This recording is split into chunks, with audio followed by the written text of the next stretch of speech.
February 14th, 1929, Valentine's Day. 7 men are gunned down in a North Side Chicago garage. A gangland mass murder that was the culmination of a bloody decade of violence between primarily Irish and Italian gangsters fighting for control of Chi-Town's bootlegging, prostitution, gambling, and the incredible amount of money that went along with it all. Mob kingpin Al Capone's illegal income alone was estimated at $100 million a year in the 1920s. All right, and that's 1920s money.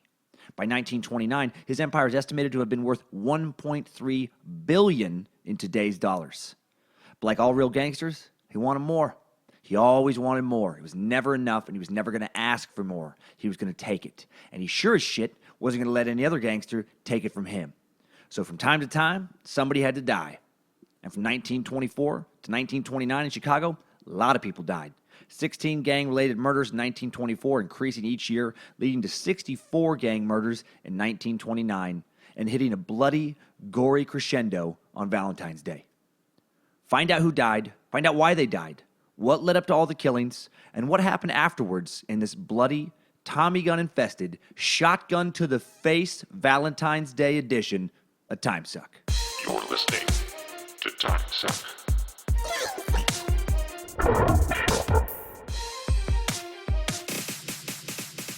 Happy Monday, everybody, and happy Valentine's Day, Timesuckers. Happy Valentine's Day week. Even if you're alone this Valentine's Day, you can still get sucked with some Timesuck. I know it's not the same, but it's better than nothing. I'll be your Valentine's. I'll be your strange, information-obsessed, kind of creepy-looking Valentine's. Oh, Valentine's Day. The American straight man's least favorite holiday. Contrived romantic pressure. Helping Hallmark push some shitty greeting cards on everyone. Making that greeting card money. Helping keep the rose farmers employed, Well, as you scramble to grab overpriced flowers, buy some sappy card that makes you a little nauseous, and panic as you realize you forgot to make dinner reservations yet again. Let this episode be a little sweet, very unromantic relief.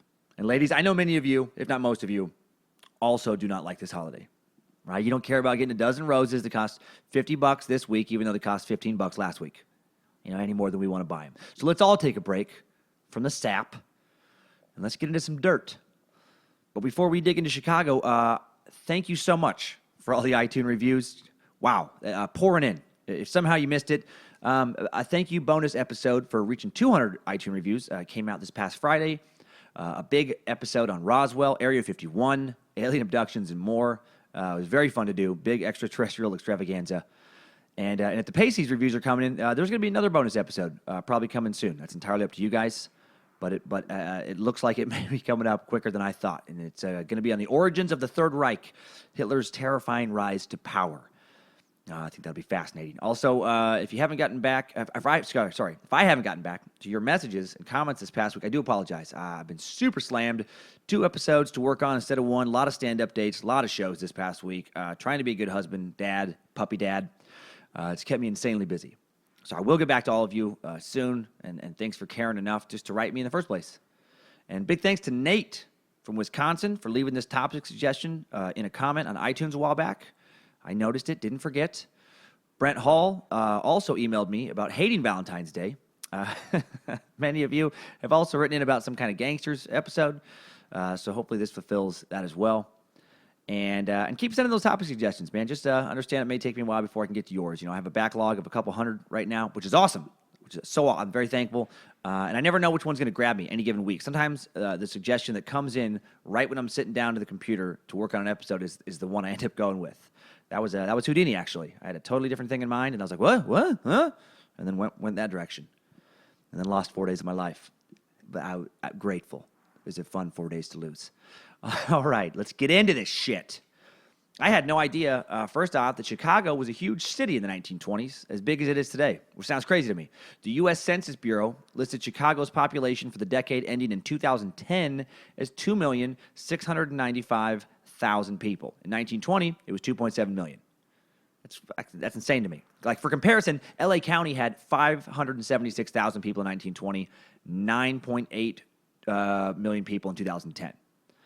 And it definitely fascinates me as I record this episode, because I actually am recording this episode in Chicago, and I've been doing my research at a coffee shop less than a mile from where those gangsters died on that ill-fated Valentine's Day. So it just it feels a little extra intense to think about, back in Old Town Chicago, like, right where I am, that it was the same hustle and bustle then that it is now. There was the same large crowds, moving through the streets. I don't know. I could just picture it in my mind, these fucking gangsters milling around in a real city, like a big urban area, and controlling it. That just is so intense to think about. And just like Chicago is constantly making headlines for gangs and murders today, even getting the nickname Chirac, Chicago was a murder capital, back then as well. And by 1929, Chicago citizens were pretty used to gang murders. But the bloodshed on Valentine's Day, 1929, was too much even for them. Too much for them. A line was crossed.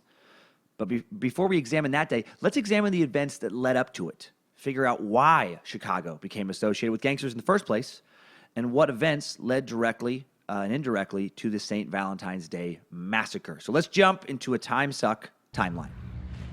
Strap on those boots, soldier.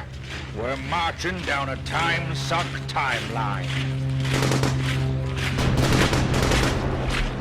All right, let's go all the way back to 1850. Apparently, part of Chicago's gangland history has to do with parts of it being built on a marshy, muddy, just kind of lakeside terrain.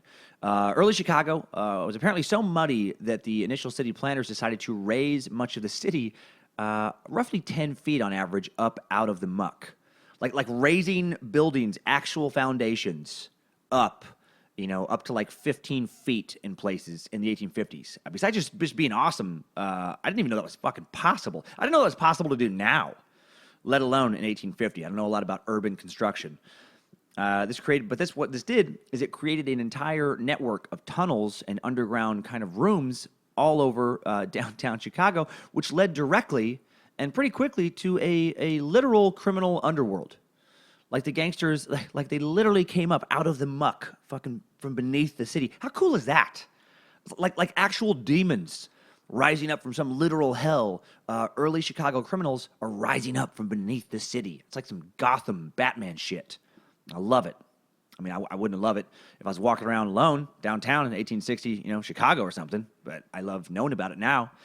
And this underground area, according to one of the sources I found, said it's where the very term Underworld comes from. Who knew? That didn't just come from Kate Beckinsale's master fucking franchise where she wears super tight leather outfits and beats people up, and I love it. Yeah, but Underworld did not come from Kate Beckinsale. I did know that, but I didn't know where it come from. And initially, this Underworld was controlled by English saloon owner. What a fun title! I'm an English saloon owner, Roger Plant, who would occasionally time travel to perform in his 20th century groundbreaking English rock band Led Zeppelin, changing his first name slightly from Roger to Robert. Sorry, that's obviously not true, but I just keep thinking about. Robert Plant. I got a whole lot of love. I got to get back to the underworld. Sorry. Anyway, Roger, he ran a saloon called the Barracks at Monroe and Wells, and it was around-the-clock gambling hall and whorehouse. And it was kind of a home base for pickpockets and muggers and thieves fanning out in those tunnels, hiding beneath the city. And there was plenty of young rubes to steal from. Chicago had recently become the nation's railroad hub, and thousands of naive young country bumpkins were pouring into the city from all over the cornfields of the Midwest, riding the rails to make their fortune. And then those Chicago tunnel-hiding human rats would spring up from the darkness, rob them blind, and those poor kids would head back to Peoria or Kearney, Nebraska or someplace, and, work for mom and dad on the farm, mom and pa. Maybe marry a hot cousin, some shit. I don't know what they did. Well, by the 1870s, the initial seeds of true organized crime are planted by Michael Cassius McDonald. McDonald owned a tavern at Clark and Monroe known as The Store, which reportedly was the largest liquor and gambling house in downtown Chicago. And some think it was McDonald, not P.T. Barnum, who coined the phrase, "There's a sucker born every minute." Sorry, I don't know why I said that in a weird accent. There is a sucker born every minute. And when Michael McDonald wasn't making money in the 19th century, he was singing sweet love songs in the 1980s. Huh? Right? I keep forgetting we're not in love anymore. I keep forgetting. I'm going to stop. Sorry. Michael did know how to spot a sucker, though. He did know how to spot. He may not have been time traveling, but he did know how to spot a sucker. He knew how to find some easy money, pouring into Chicago. He took Roger Plant's fucking little crime, small time thing he had going on and fucking blew it up. All right, and check out this scam he did. And by the way, before I get into this scam, man, a combination of a cunning mind and no moral compass whatsoever just must be a fucking great way to live for some people. Just to be a sociopath, right? So much easier in life to get ahead if you just didn't give a single fuck about anything other than your own bottom line. And this is what I'm talking about. Here's the craziest scam I found out about this guy. When President Lincoln, you may have heard of him, Abraham Lincoln, he was a president of some renown. He called upon Illinois citizens to sign up for duty in the Union Army. A 22-year-old McDonald did not enlist in the Irish Brigade. Instead, he organized groups of bounty jumpers. Check out this sneaky Weasley shit. These bounty jumpers would collect a $300 signing bonus, called a bounty, that you'd get to join the Army, and then they would just desert as quickly as possible. They would head back to Chicago with their $300, split the money with Michael McDonald. I keep forgetting. Enlist under a new assumed name, and then just go do it again. I keep forgetting I can enlist. I'm gonna fucking stop and drive myself crazy with that. That thing is just in my head like a virus right now. That tune. I apologize if it's in yours. It probably is. It's very contagious. But yeah, what a scam, man. Just hey, you guys, and he would promise these guys immunity when they came back from because that was punishable by hanging. Then you could be hung for doing a crime like that. But then they would come back and he'd let him hide in his tunnels, to keep him safe for a while, and keep him comfy with some women, some ladies of the night, and let him know that pretty soon the whole mess would blow over. And during the first 2 years of the Civil War, Illinois supplied more than 130,000 men to the Union Army, and McDonald made enough money to purchase a saloon and adjoining gambling parlor in a luxury Chicago hotel. God, how much easier it must have been to be a criminal before computers and forensic evidence and cameras. Video cameras, government databases, a fingerprint registry kind of thing. Like I've never wanted to go live back in time, but if I was going to be a career criminal, I would fucking definitely want to go back in time. I watched enough forensic files to know that I can't get away with shit now. There's nothing. I just, every once in a while, I don't know if you ever do this, but every once in a while, you really fucking be angry at somebody or whatever in your life, and you're like, God, I want, if they did this, I would fucking kill him. Or you think about crazy hypothetical, like if somebody messed with my kid, if somebody tried to diddle my kids, and I found out before the police found out about the situation, I would fucking kill him.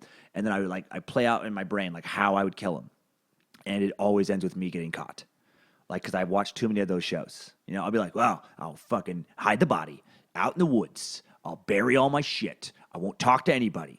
But then I'm like, I probably would fucking talk to somebody. I'd probably tell one person, and they tell one person, and eventually get back. Or like a fucking coyote or something.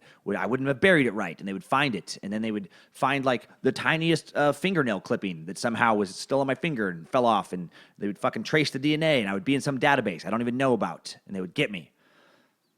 But back then, just fucking join the Army. Bail, rejoin, different name. Bail, rejoin. You could just fucking do whatever you wanted. Okay. So McDonald kept running these scams, little gambling halls, until he finally built a proper gambling hall, the Store, in September of 1873. And to keep the store going, McDonald bribed local politicians, started putting police on the payroll. The real gangster shit is getting started. All right, politicians, police on the gangster dole. That's a recipe for a crime boss. That's how you become a crime boss. It begins. And the police, they did take care of McDonald, in exchange for the bribery. Like when he was arrested for the attempted murder of a rival gambler, a police officer escorted him into jail on a special, in a special carriage, made sure he's nice and comfy, recommended to the judge that McDonald be released on bail immediately. He is, and of course is almost immediately acquitted on all charges. And then the evening he's acquitted, he holds a banquet for for judges, city officials, and police officers. How nice it must have been to be a huge criminal before televised news and social media. You couldn't get away with that fucking banquet today. That's oh my God. Might get those, police officers and politicians in a little bit of trouble. I mean, can you imagine if you obviously tried to kill somebody, like people had cell phone videos of it or whatever, and then you just get released on bail and then acquitted. and then you just host a party for the for the judge and the arresting officer, some local politicians. Man, the fucking balls on these guys back then. I mean, like, these were the days where you could just shoot somebody in the face in broad daylight in the middle of the street in front of 100 witnesses. And if you were connected well enough, the case is still going to get dropped. Well, it looks like we're going to have to drop the case. What about the 100 eyewitnesses? Well, they've changed their story. They said they made it up. Do you think they were bribed? No, not all of them. Just the ones wearing new clothes all of a sudden, loaded up with the nice jewelry. The rest were probably just threatened. Everyone coming in today either had something new and shiny, or they looked very scared. Guessing that dude he tried to kill left town after that. I thought I would. If I realized the dude who just tried to kill me could absolutely just get away with anything, I'd probably take off. And McDonald, he was actually never convicted of anything. He died a millionaire at the age of 68 in 1907. Rare feat for a career criminal. And before McDonald died, the prostitution trade he helped grow in Chicago began to see its end in 1893. Criminal activity took a little downturn for a second because the 1893 World's Fair. All right, the 1893 World's Fair in Chicago, it brought national attention to how fucking filthy and crime-fueled Chicago really was. It was a dirty, dirty city. And William T. Stead, noted English reformer and editor of the Review of Reviews magazine. What a fucking pretentious title that is. I'm the editor of the Review of Reviews magazine. He was appalled by conditions in the levee, Chicago's North Side neighborhood, where a lot of these brothels were located. And he was appalled by the politics of Chicago. And 1 year after his arrival, he published a startling expose of vice conditions entitled, If Christ Came to Chicago. Of course it was titled that. How to get all those Victorian, women all, oh dear, what if Christ did come to Chicago? He would be so upset. Furor created by the publication of Steed's book went nationwide. It was nationwide, all this furor. And the revelations led to formation of the Civic Federation, Chicago's first important reform movements. And so the rising sentiment against the levee is further fueled by tales of white slavery, along with this prostitution. Thousands of young girls came to Chicago and other big cities at the turn of the century looking for work.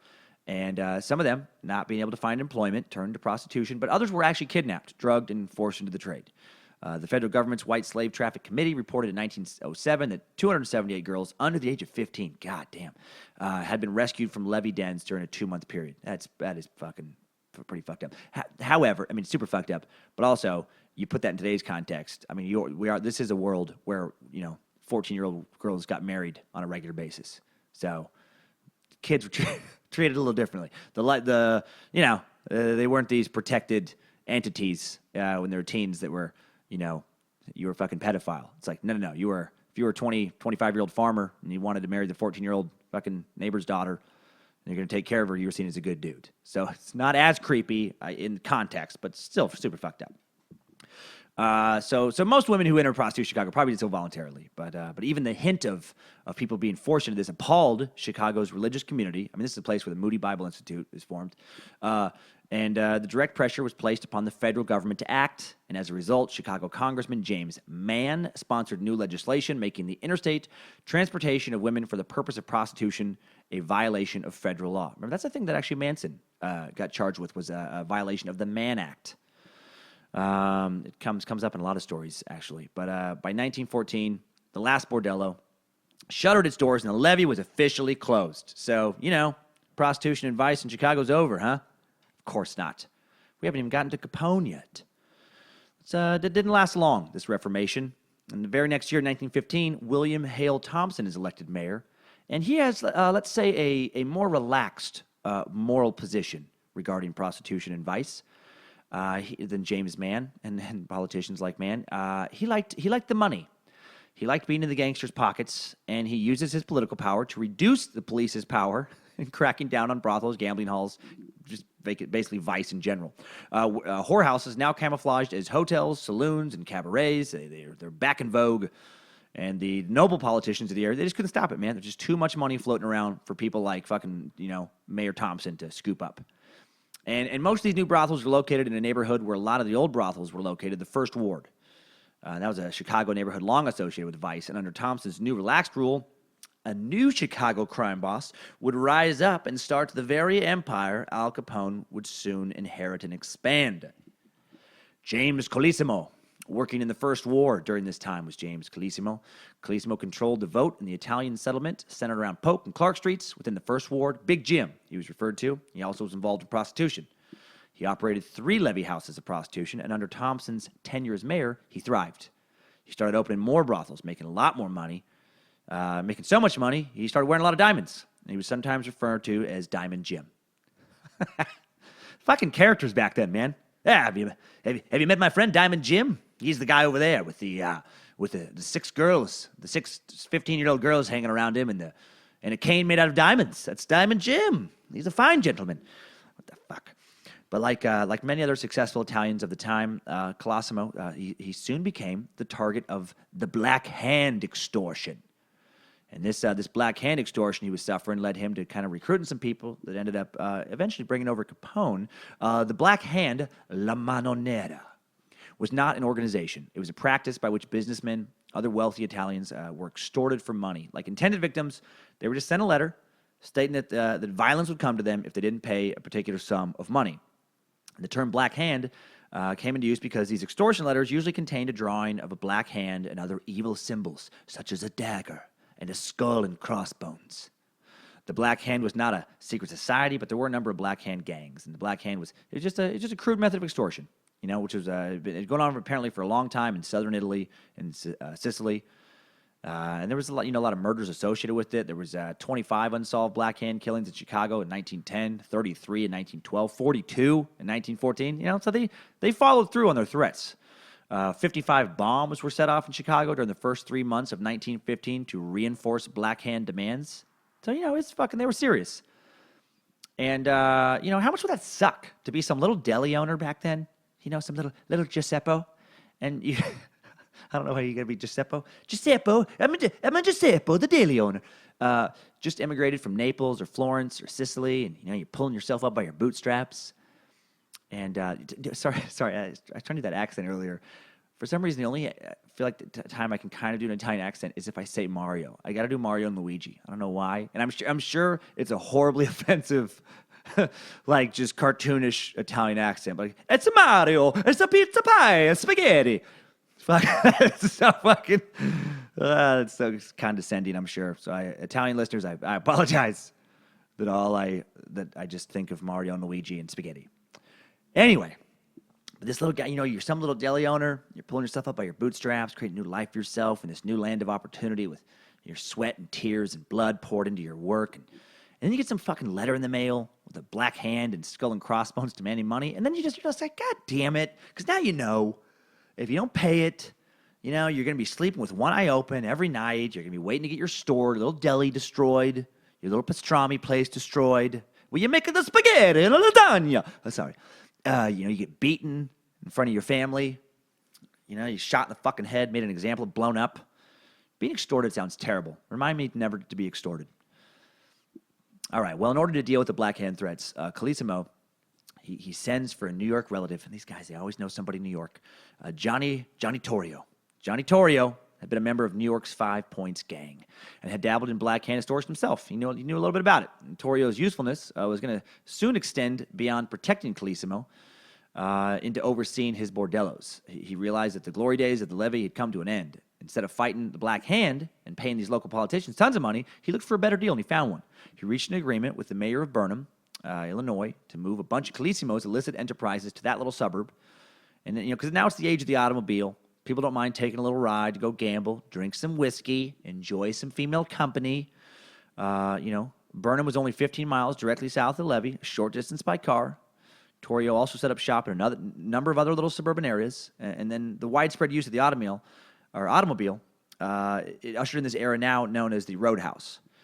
And located in the nearby towns of Chicago Heights and Calumet City and South Chicago and Burnham, and these roadhouses provided all kinds of comforts similar to those of the levee. So now Colissimo and his associates like Johnny Torrio had built the first truly Italian crime syndicate in the history of Chicago, right? They got this little empire with fucking their little different towns they're running, and the little mob hierarchy controlling all this shit. And by the way, if you love this period of history, watch Boardwalk Empire. Almost all those Chicago guys from the 20s are in that show. And they do a great job. of mixing a fair amount of historical accuracy and some great. I think it's like the 4th, 5th season or something like that, maybe even 3rd, where they kind of move into Chicago for a lot of it. Anyway, Big Jim Calissimo, he starts to lose interest in his empire. He's making good money right now. He's been doing it a little while, and he's not fucking into it anymore. He's spending less and less time tending to his business. He marries this young singer, super hot and charismatic Dale Winter, and he just wants to hang out with her. And Calissimo is now resisting Torrio's efforts at building a liquor syndicate because now Prohibition has began, and Torrio wants to get into the liquor money, and Calissimo doesn't fucking care.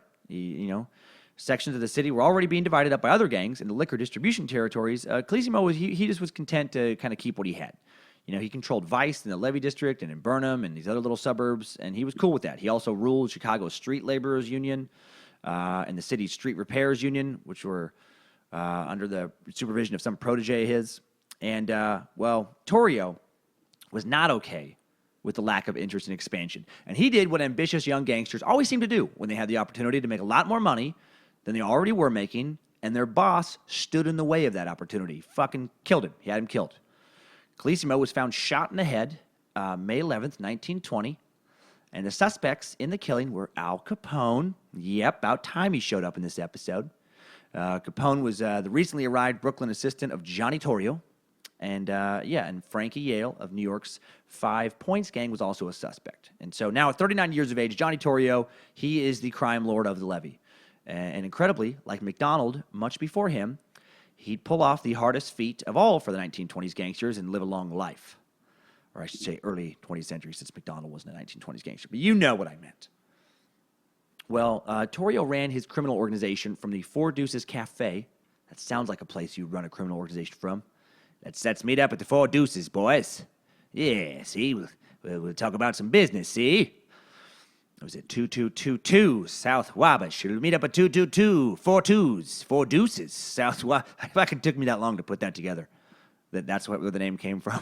I'm thinking of poker. Nah, you dumb shit, Dan. It's because there's 2222 South Four Deuces. Okay. He was viewed as a no-nonsense business guy who first, truly organized crime. He was a master strategist, organizer. He built an empire that far exceeded Calissimo's. And when the National Prohibition Enforcement Act ended the sale of, alcoholic beverages, 1920, and there was a strong, demand, which is what Torrio wanted to get into, the Torrio Vice Syndicate and these other groups around Chicago, they were in a very good position to supply the need for liquor. They were well organized. They had political connections to prevent interference from the police.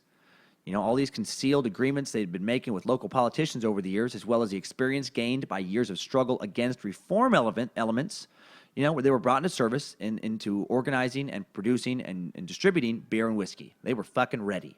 And now big money is being made. By the mid-20s, I don't know if you can hear that siren in the background, by the way. I'm recording this in Chicago. How fitting is that I'm talking about all this crime and then literally police sirens outside? It's not a sound effect. Well, by the mid-20s, the Chicago bootlegging industry, the Capone would inherit from Torrio, would be making $60 million a year. Now, I said that earlier. I'm going to put that in today's money. $826 million in today's money. Almost $1 billion a year in Chicago whiskey and beer money alone. Like, holy shit. Well, with lots of money comes lots of greed. No matter how much any of these various Chicago gangs were making, they always wanted more. Except Torrio. This guy seemed like an interesting cat, man. He saw, yes, he killed his boss because he wanted to make a little more money. But now that he was making this good money, he's like, all right, let's slow down. He saw a great opportunity to let everyone be rich beyond their wildest dreams. He approached the leaders of Chicago's top criminal gangs, and he suggested that they give up burglary, they give up robbery, crimes of violence, knock all that shit off, and let's just focus on the bootlegging.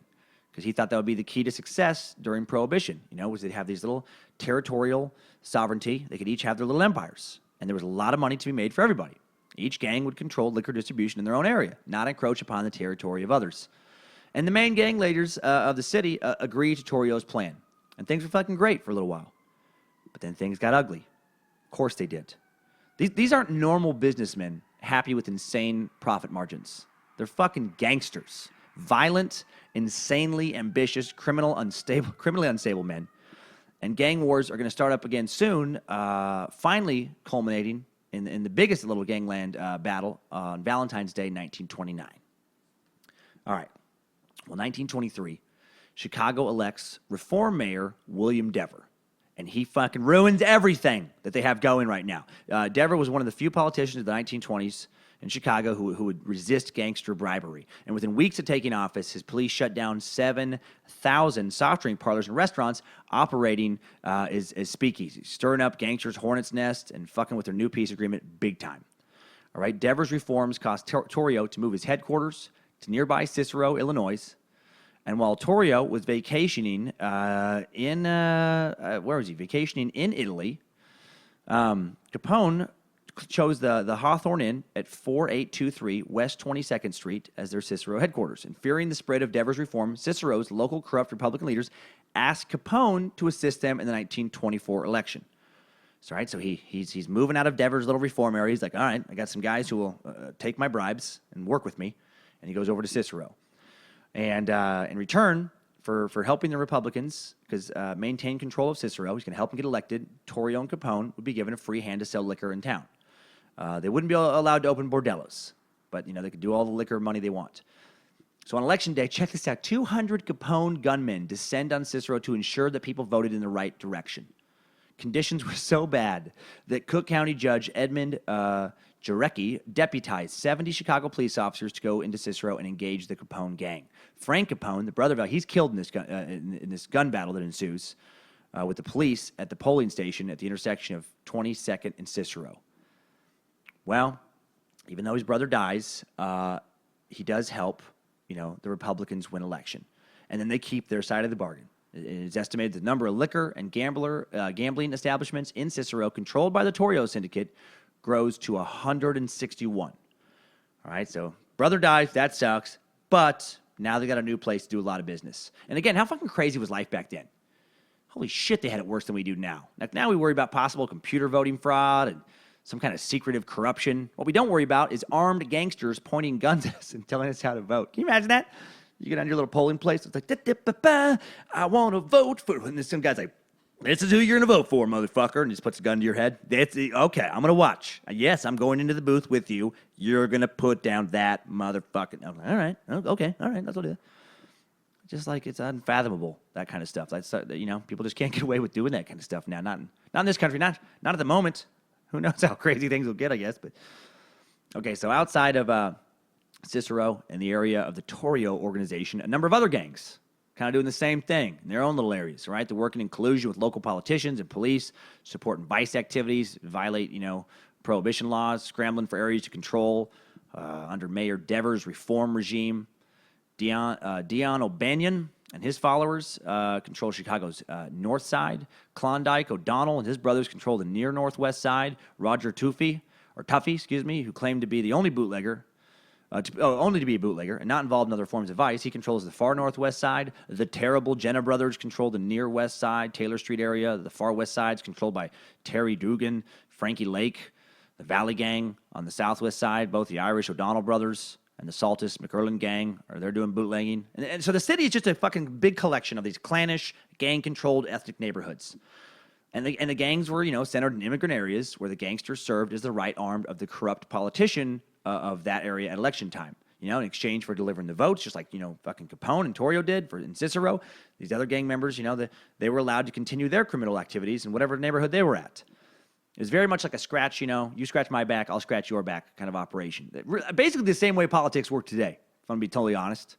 Except that, gangs are now called giant publicly traded corporations. I'm not fucking kidding. You let us continue to exploit the working class, both domestically and abroad, and we'll donate heavily to some nonprofit organization you use to funnel and filter money legally into your own fucking greedy pockets, you son of a bitch. The more things change, man, the more they stay the same in some ways, right?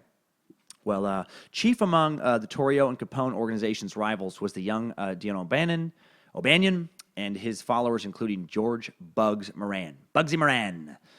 And with the advent of Prohibition, O'Banion and his gang quickly moved to control most illegal liquor distribution on the near north side. So O'Banion's borough was the 42nd and 43rd wards.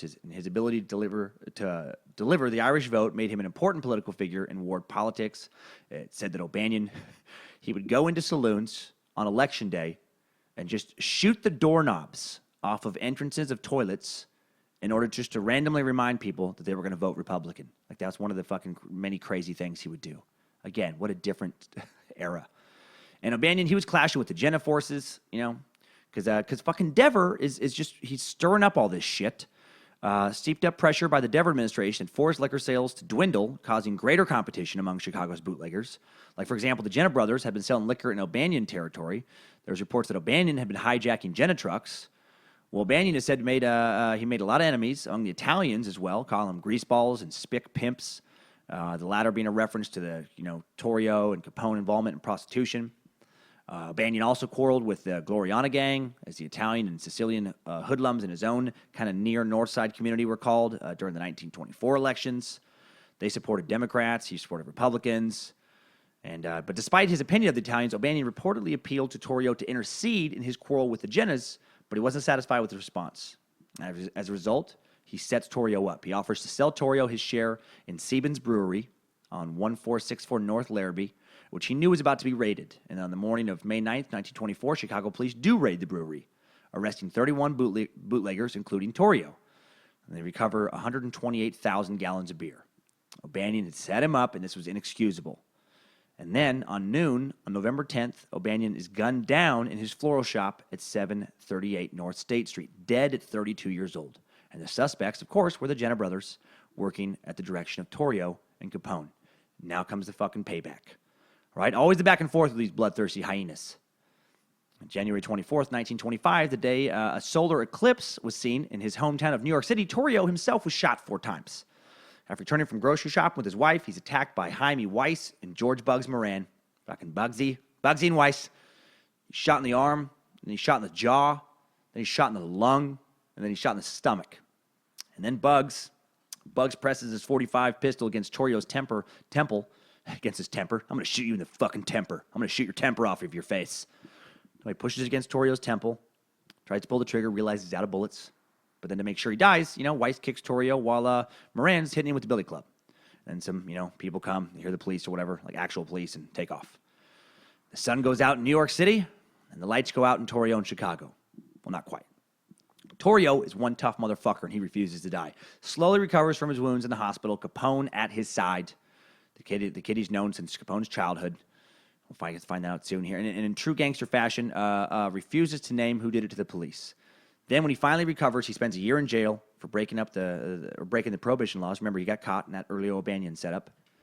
But even though he doesn't die, the beating and the murder attempt, it shook him up. So he fled the country after being released from prison, chilling out in New York just for a second before heading off to Italy. And he hands over his empire to Al Capone, saying, "It's all yours, Al. Me, I'm quitting. It's Europe for me." Scarface is in control now. Torrio would never be involved in Chicago crime again. He eventually settles into real estate investments back in New York after he comes back from Europe before dying in Brooklyn from a heart attack in 1957 at the age of 75. Long life for a gangster, especially one that was shot 4 times in one day. And all this is because fucking Dever. It's funny how, they try to do prohibition. They think that's going to be a good moral thing for the country. And prohibition leads to way more criminal organization in Chicago, way more gang clashes because the money involved. And then Dever tries to reform everything, and then he just fucking takes what was a truce, and through his reform, he just fucking stirs the hornet's nest and gets these guys all going at each other, fighting for turf. And everybody's really fighting for turf after Torrio leaves, Capone's at war now with a lot of Chicago's criminal gangs because everyone wants a piece of Torrio's pie. They see the leader gone, they sense weakness, they're going to fucking step in. And so the intense competition for turf turns into what's called Chicago's beer wars of the 1920s. The gangs, they mainly align themselves with the kind of ethnic ties. It would be the Irish and the Polish and the Jewish, all those gangsters, such as the West Side O'Donnells and the Saltis McErling gang, joined by O'Banion's successor Jaime Weiss, the Sicilians, notably the Jennas, and most other Italians stuck with Capone. So did Dugan and his Valley gang. Or Drugan. I think I called him Dugan earlier. Drugan's a whale. I don't like to say Drugan. That sounds like a fake name. I like to say Dugan. Dugan sounds better, but his name is Drugan. So there's those, 1925 beer wars. Amongst the first casualties of the war was Angelo Jenna himself. He dies at the hands of Weiss, Moran, and Drucci on May 26, 1925. A month later, Mike Jenna, he's killed by police after he ambushed Moran and Drucci at the corner of Sagamon and Congress. After the fall of the Jennas, their bootlegging activities are taken over by the Ayala brothers. The Ayalos were a large and extensive family of 9 brothers, numerous cousins. The Ayala, I don't know how to fucking pronounce this name. I should have looked it up. It's Aieello. That's too many fucking vowels, all right? You don't get to have 3 vowels in a row to start your name. It's ridiculous. Aiello? I don't like that name. The Aiello and Moran forces, they made a number of attempts on the life of Capone. The Aiellos, I'm just going to I don't know if you noticed that. I'm just kind of mumbling. They promised $50,000 to anyone who would kill the big fellow as Capone. See, Capone, that's how you do a name. Capone. Strong consonant sound at the end. Ka. Pa. It's got some meat on it. Not like, ayaya.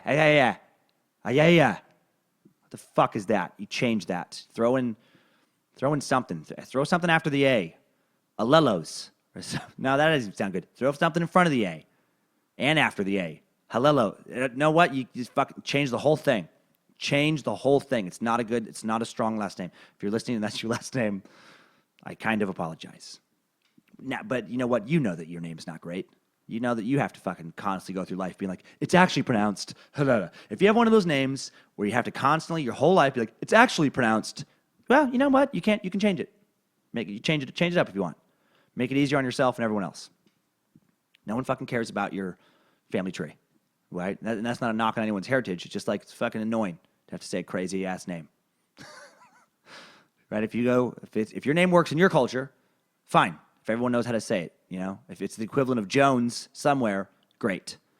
But then if you move somewhere else and it's the equivalent of then maybe tweak it. You know, maybe localize it a little bit. Okay, September 20, 1926, Moran, Weiss, Drucci, easy names, attacked Capone's headquarters at the Hawthorne Hotel in Cicero. 7 cars, no less than 10 feet apart, fire anywhere between 200 and 1,000 bullets into the Hawthorne restaurant where Al Capone was eating lunch, depending on which account of the event you read. Strangely enough, no one's killed. Man, and somehow these gangsters keep doing business. Again, can you imagine the public outcry if 7 cars of gangsters pull up to a restaurant, any restaurant, I don't care if it's a fucking Olive Garden, I don't care if it's Subway, or, you know, your 5-star steakhouse, and then spray it with 1,000 bullets, the public would go insane. It would be news of the year.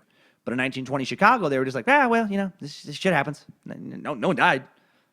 And they were doing this with Tommy guns. That's why so many bullets were used. Tommy guns, initially produced in 1921. Man, these things, this Thompson submachine gun, it was invented to replace the bolt-action rifles used in World War I. And really, yeah, it was like the first handheld machine gun. It was like a Gatling gun that you could fucking carry around. And the thing would shoot at a rate of anywhere from 600 to 1,500 rounds per minute, depending on the model. And you could have like a 20-bullet little stick or a 20 or a 50-bullet, case, shell drum attached. Weighed about 10 pounds. It's easy to hold. The original nickname was the Annihilator. That was from like the company that made it. They were marketing it as like, it's the fucking Annihilator. Because that's what it did. It annihilated you. Think of some poor police officer, 1926, 27, Chicago. He's got his little 45 caliber 6-shot revolver. Hey there, boys. Hey, boys. You get away from that restaurant. And then some asshole turns around with a Tommy gun and a 100-round drum. Hey, carry on. Carry on. Proceed. Do as you wish. And that must have happened a fair amount, because I'm sure these gangsters they were making a lot more money than the police. They probably could afford a lot more Tommy guns. Well, Jaime Weiss, he's quickly killed in retaliation for the restaurant shooting. Now Bugsy Moran, he's solely in charge of the North Side gang. Bugsy Moran, Capone's main rival, the man who tried to kill his mentor earlier, 4 shots into Johnny Torrio. And for the next several years, Moran does battle with Capone in the streets of Chicago. So now they're down to like the 2 main fucking sides. All right? You got the North Side, Bugsy. You got the South Side, Capone. And they're doing battle in the streets of Chicago for control of the city's bootlegging operations because of that insane amount of money I mentioned earlier. And then on February 14th, 1929, in the SMC garage at 2122 North Clark, I don't know why I added clock, North Clark, the war comes to an end. And so does a long, bloody chapter in Chicago's violent gangland history. So let's jump on out of this timeline. Let's take a closer look at the players involved in the Valentine's Day Massacre and the repercussions it would have in Chicago's underworld. Good job, soldier. You made it back. Barely.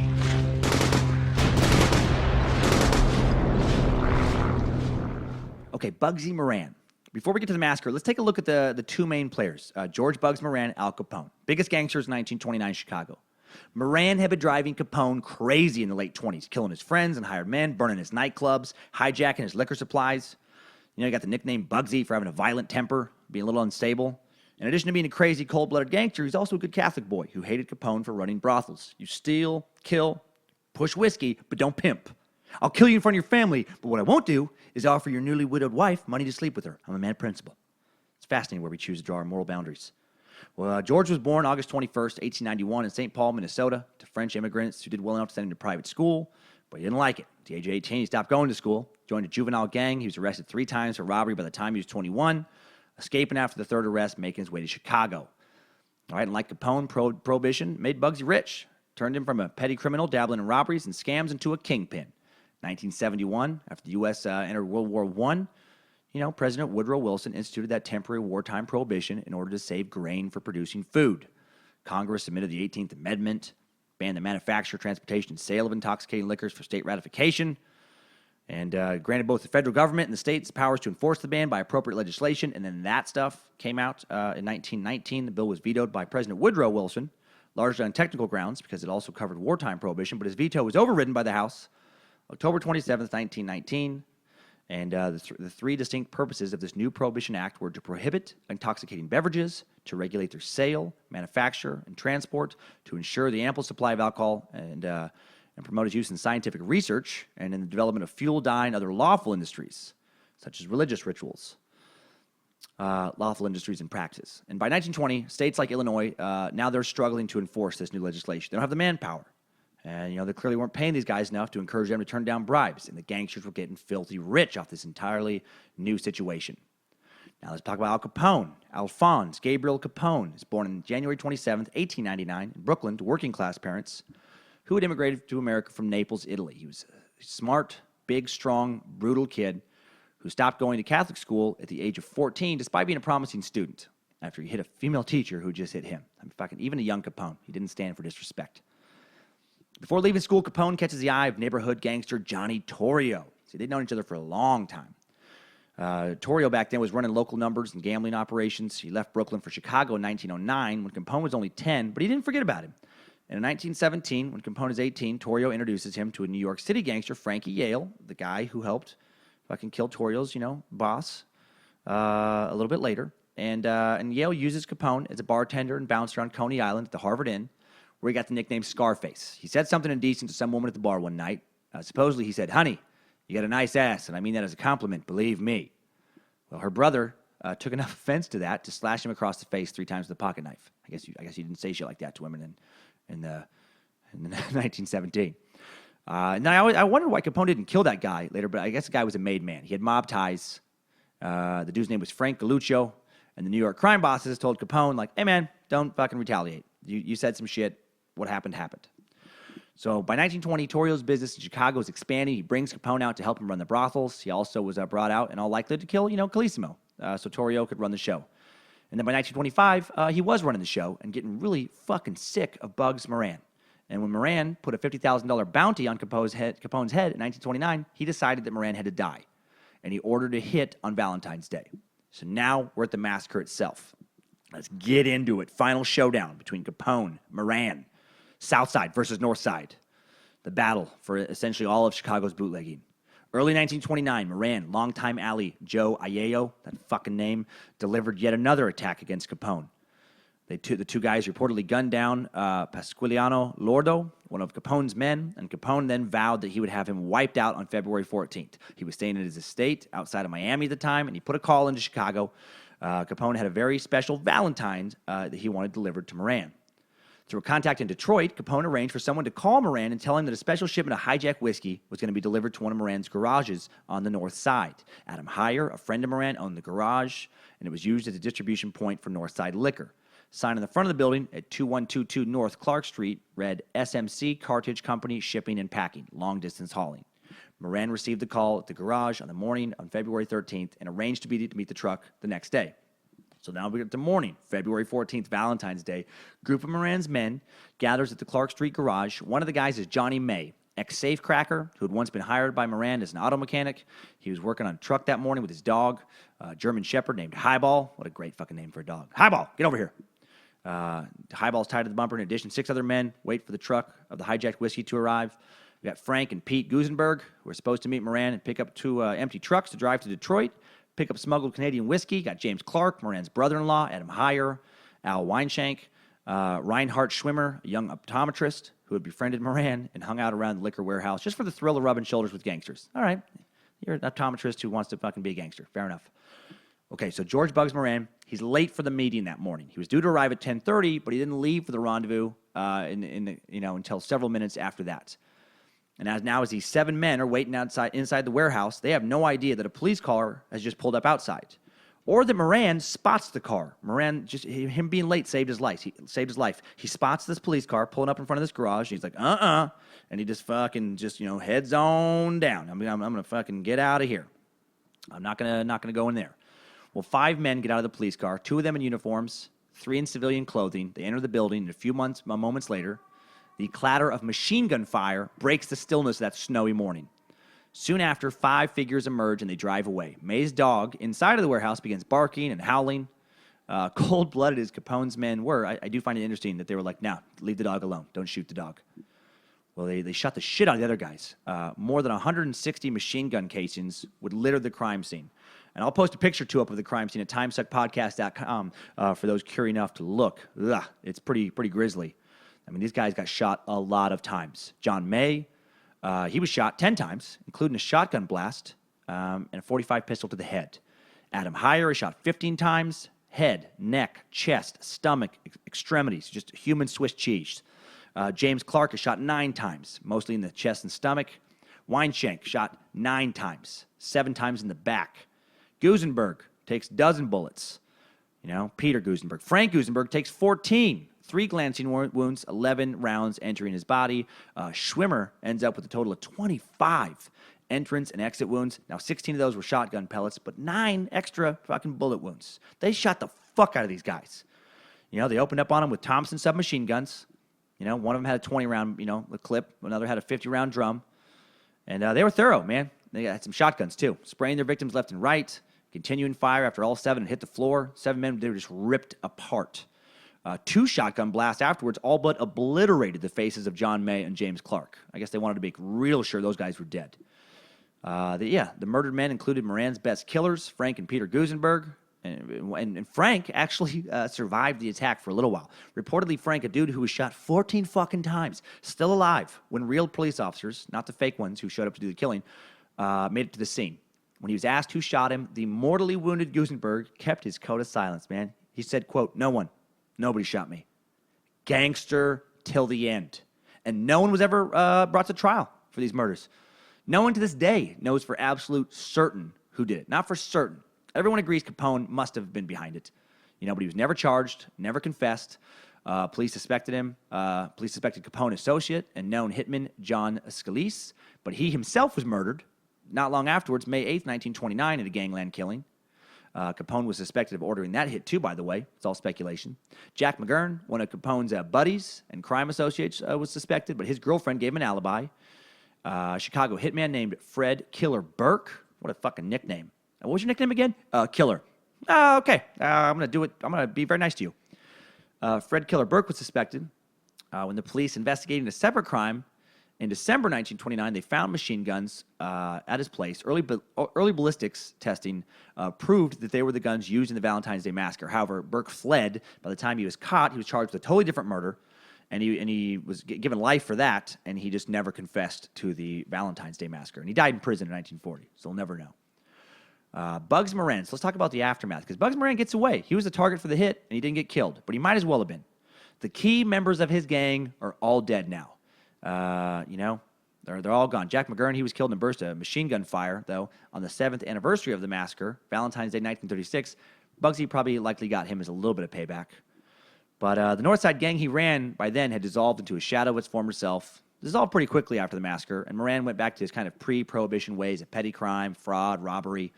1939, he's convicted of conspiracy to make and cash $62,000 worth of American Express checks. He's freed on appeal when he posts bond, but he flees, captured, not released until 1943.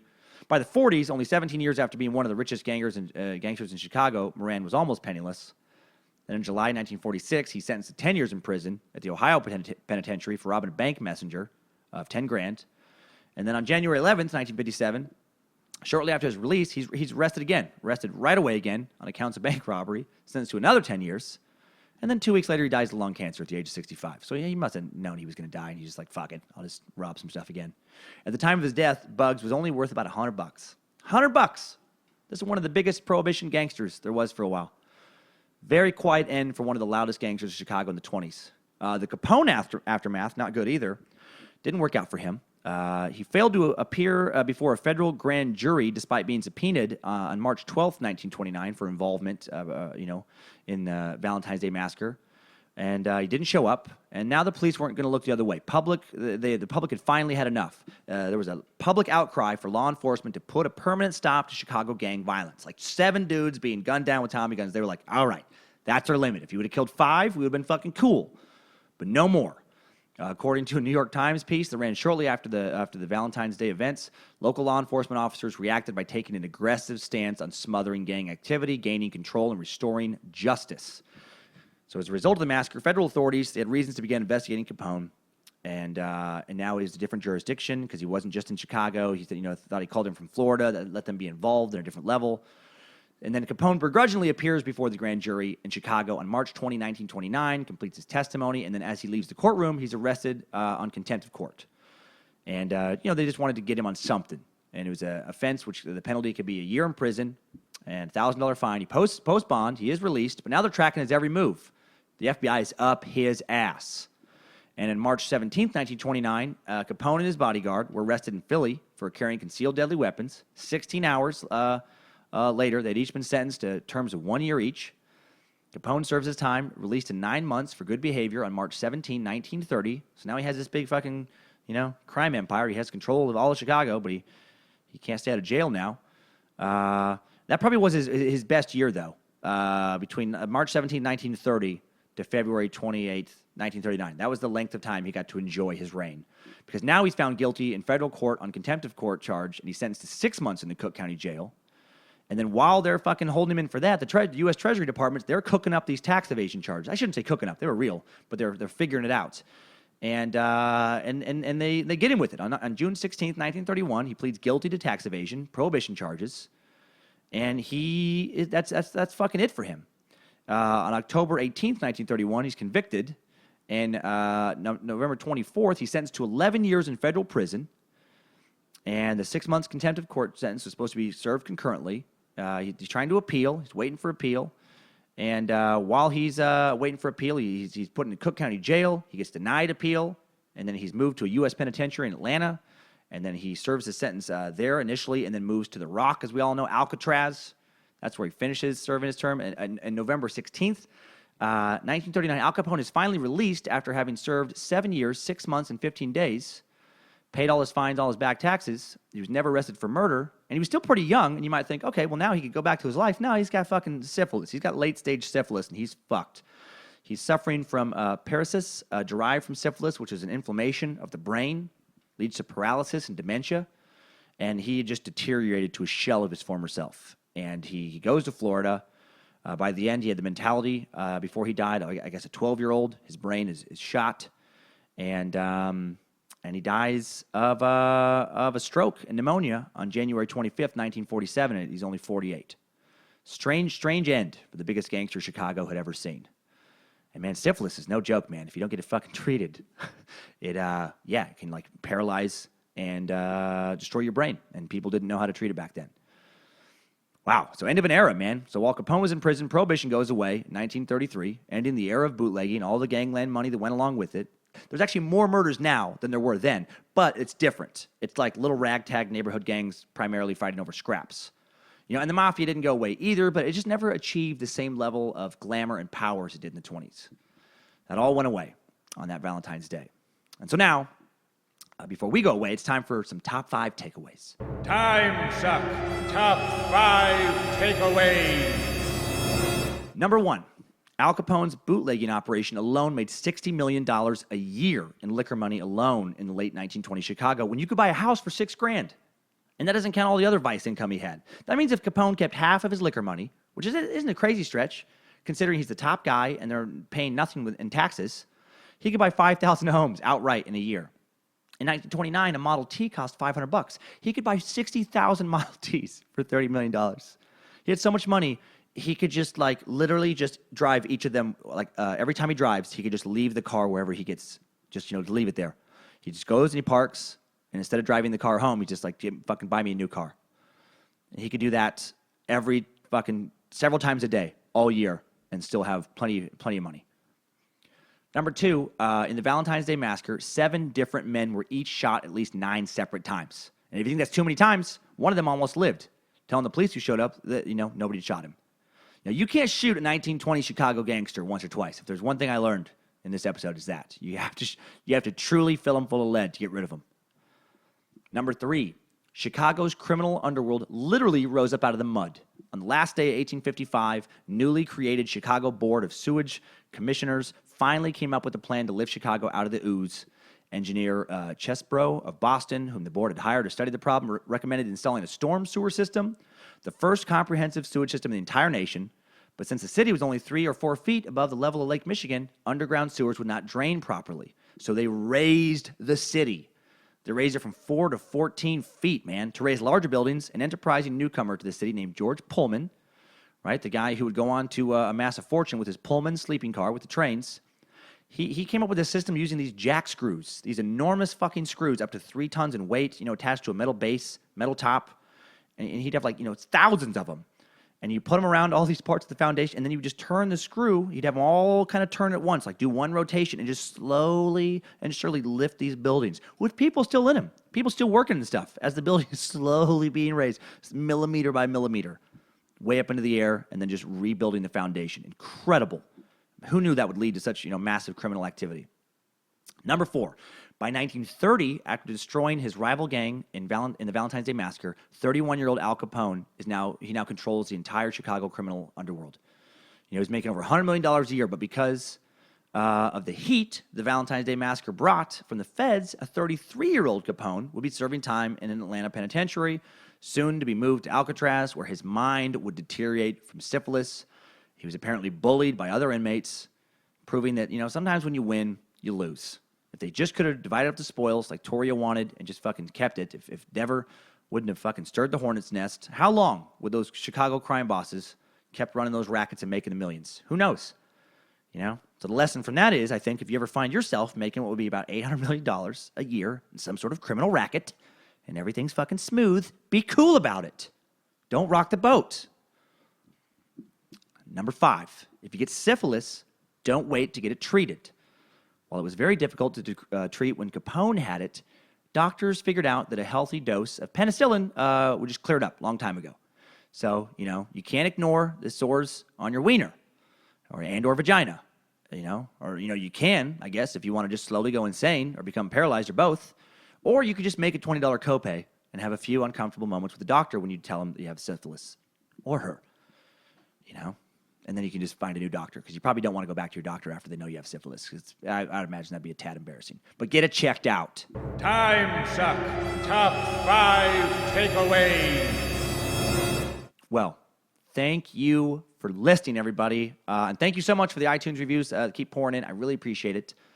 I hope you had fun with this little Valentine's Massacre episode. I felt like it was a little different, examining one little kind of event again. We haven't done that in a while. And if you want to know when the next episode of Timesuck will be, if you want to know what it's going to be before it comes out on Monday at noon Pacific time, please follow me on either Twitter @D_Cummins, Facebook @Dan Cummins Comedy, or on Instagram @Dan Cummins Comedy. I also post tour dates at those places, such as Hyenas Comedy Club in Plano, Texas, February 23rd to 25th. The Tacoma Comedy Club in Tacoma, Washington, March 2 through 4. Charlie Goodnights in Raleigh, North Carolina, March 9 through 11. Lots more places coming up after that. So please keep rating the show. Keep telling your friends. Keep subscribing. We are building this thing. I really have some cool plans I want to share a couple months down the road to make this, a lot more fun, more interactive. And we're getting there. It's growing. It's growing. And have a great Valentine's Day and Valentine's week, time suckers. I hope it is a lot less bloody than the one I just described, and find some solace in this episode, because, even if your Valentine sucks, be thankful that at the very least you didn't get lit up with 9 to 14 bullets from a Tommy gun. See you next week, everybody.